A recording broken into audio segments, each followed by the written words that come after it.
There was a time when Claire's home was filled with laughter. The kind that bubbles up from little girls telling silly jokes. The kind that echoes down hallways during pillow fights. But lately, silence. And not the peaceful kind.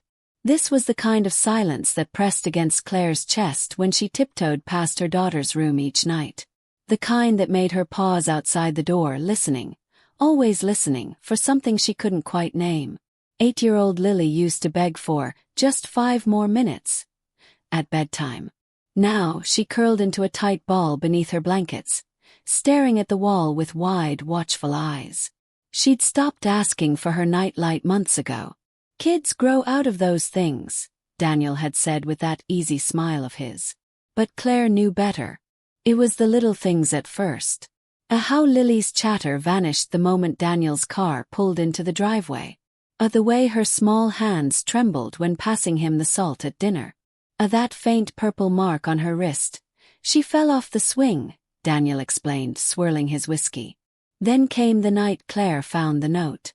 Rain tapped against the windows as Claire folded Lily's laundry. A mother's chore, ordinary as breathing. Until her fingers brushed against something crumpled in the back of the pajama drawer. A single sheet of notebook paper, edges torn like it had been ripped out in haste. And in wobbly pencil letters. "Please don't let him in again. Please, Mom." The world tilted. Claire's knees hit the carpet as the truth crashed over her. All those silent dinners, the flinches, the way Daniel always volunteered to tuck Lily in. That night, Claire sat on the edge of Lily's bed, watching moonlight trace the tears on her sleeping daughter's face. Down the hall, Daniel snored peacefully. How long? Her heart screamed. How many nights did my baby wait for me to notice? Her fingers brushed Lily's cheek. The child stirred but didn't wake. And in that moment Claire made a promise. Not with words, but with the steel settling in her bones. She would get proof. She would make the world see. Even if it meant burning their perfect-looking life to the ground. 3 days after finding the note, Claire stood in an electronics store. Her hands shaking as she paid for 3 small cameras. No bigger than a coin. The cashier made small talk about home security. If only he knew, Claire thought. That night, while Daniel was at a business dinner, she hid them. One inside Lily's teddy bear. Its glass eye now seeing everything. Another disguised as a button on the hallway coat rack. The last nestled among books on the living room shelf. She didn't tell Lily. Some truths are too heavy for a child to carry. For 4 days, nothing. Just ordinary life playing out on Claire's phone screen. A Daniel reading the paper, socked feet propped up. A Lily sketching quietly at the kitchen table. All of them eating dinner like a normal family. Claire started doubting herself. Maybe I imagined it. Maybe the note was about nightmares. Then the 5th night. Claire was supposed to be working late. Instead, she sat parked down the street, phone glowing in her lap. The camera feed showed Lily already in bed, clutching her stuffed rabbit. In movement, Daniel appeared in the hallway, still in his work clothes. He paused outside Lily's door. "Knock," Claire begged silently. "Please knock." He didn't. The doorknob turned. Lily shot upright like she'd been electrocuted. The camera caught every detail. Her tiny hands flying up in defense. Daniel's silhouette filling the doorway. The way he said shoo. Not gentle but a warning. Claire's thumb hovered over 911 as the world narrowed to that terrible rectangle of light on her screen. Then Daniel looked, not at Lily but past her. Straight at the teddy bear. Straight at her. Tires screeched as Claire floored the accelerator. She burst through the front door to find Daniel in the kitchen, calmly pouring scotch. "You're home early," he said, ice clinking. The police arrived 7 minutes later. Body cam footage would later show. Daniel's smirk vanishing when officers mentioned hidden footage. Lily peeking from behind Claire's legs, her whole body trembling. At the way Claire's arms never once loosened around her daughter. By morning it was everywhere. Mother films chilling proof. Stepfather arrested. Brave 8-year-old's note sparks investigation. Reporters camped on their lawn. Daniel's fancy lawyer gave statements about misunderstandings. But Claire had the one thing that couldn't be argued with: those 37 seconds of footage.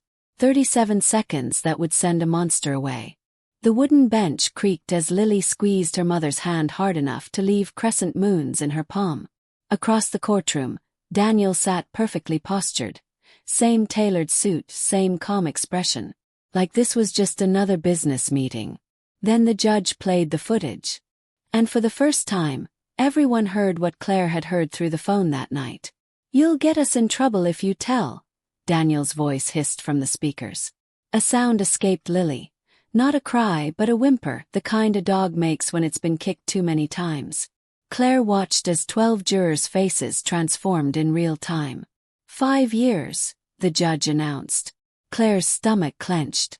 5 years for the way Lily still woke up screaming. 5 years for the stuffed animals she'd thrown away because they saw too much. But then the judge locked eyes with Daniel and said what Claire felt in her bones. "Men like you mistake quiet for weakness. But today, a child's silence just became your life sentence." They moved 2 weeks later. Claire burned the mattress where Lily had slept. She left Daniel's designer suits hanging neatly in the closet. Let the foreclosure people deal with them. The only thing she took was Lily's note, now laminated and tucked in her wallet. A reminder to always trust the quiet ones. Their new cottage smelled like salt and pine. At night, waves whispered instead of house creaks. Lily's room had yellow walls. "No more pink," she'd whispered. 3 months in, Claire woke to an empty bed. Panic spiked, until she followed the smell of burning toast. There stood Lily, grinning sheepishly over a charred breakfast. Her pajama sleeves rolled up for the first time in a year. No bruises, just summer freckles. "Mommy," she said, a word she'd stopped using at age 7. "I made us." The toast smoke alarm chose that moment to shriek. They laughed until their sides hurt.